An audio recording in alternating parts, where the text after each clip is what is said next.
I found my doppelganger, and my life hasn't been the same since it started with a photograph. My friend Sarah texted me one evening asking if I had a twin.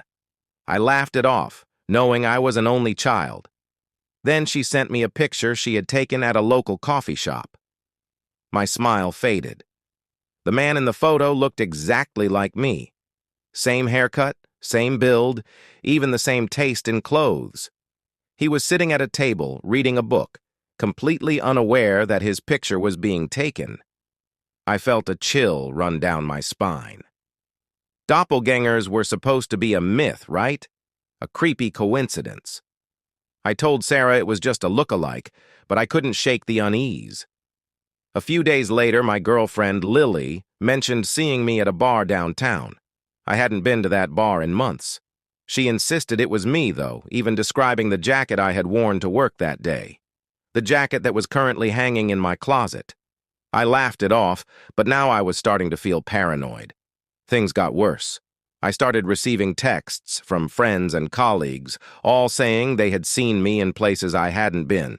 Shopping malls, parks, even at work functions I hadn't attended. Each time, the stories were the same. I was friendly, chatty, and completely myself. Except, it wasn't me. One evening, I decided to find him, my double. I started frequenting the places where he had been spotted, hoping to catch a glimpse.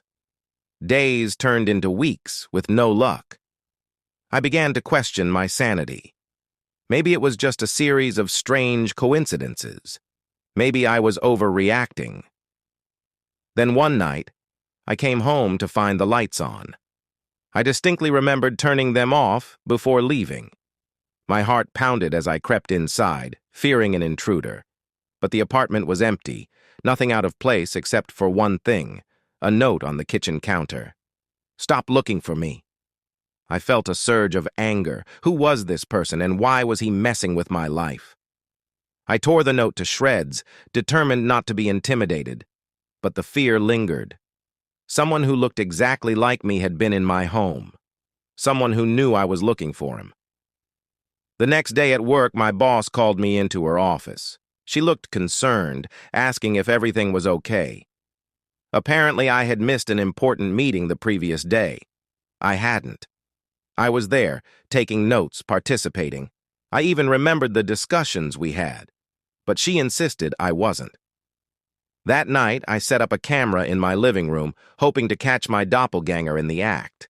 I barely slept, jumping at every noise, every creak of the floorboards. In the morning, I checked the footage. It showed me walking into the apartment, looking around, and then leaving again. Except I hadn't come home until much later. My doppelganger was real, and he was living my life. I started to lose track of what was real and what wasn't. Friends would ask about conversations I didn't remember having, places I didn't remember going. I began to isolate myself, fearing that I was losing my grip on reality. One evening, while staring at my reflection in the bathroom mirror, I noticed something. A small scar above my eyebrow. I had gotten it in a bike accident when I was 12. I realized that if this imposter looked exactly like me, he must have that scar too. It was a small detail, but it was something only someone who had lived my life would have. Determined to confront him, I went to all the places he had been seen, asking around, showing the photograph Sarah had taken. Finally, a barista recognized him and mentioned he was a regular, always coming in around the same time each week. I waited at the coffee shop, nerves on edge. Hours passed, and then, there he was. Seeing him in person was like looking into a mirror. He saw me too, and for a moment, we just stared at each other. Then he smiled, a cold, knowing smile, and walked out. I followed him, determined to get answers. We ended up in a quiet park, and finally he turned to face me. "Why are you doing this?" I demanded. "Who are you?" He just smiled again. "I'm you. The you that you could have been. The you that took risks, made different choices. The you that lived life to the fullest." I shook my head. "That doesn't make any sense. "It doesn't have to," he replied. "Just know this, you can't escape me. I'm always going to be there, living the life you didn't."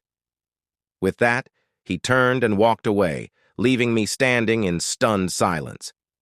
I haven't seen him since, but I know he's still out there, living my life, making different choices, always one step ahead. If you ever see someone who looks exactly like you, don't ignore it. Don't dismiss it as a coincidence, because sometimes the scariest thing isn't a monster or a ghost. It's the thought that there might be another you out there, living a life you never chose.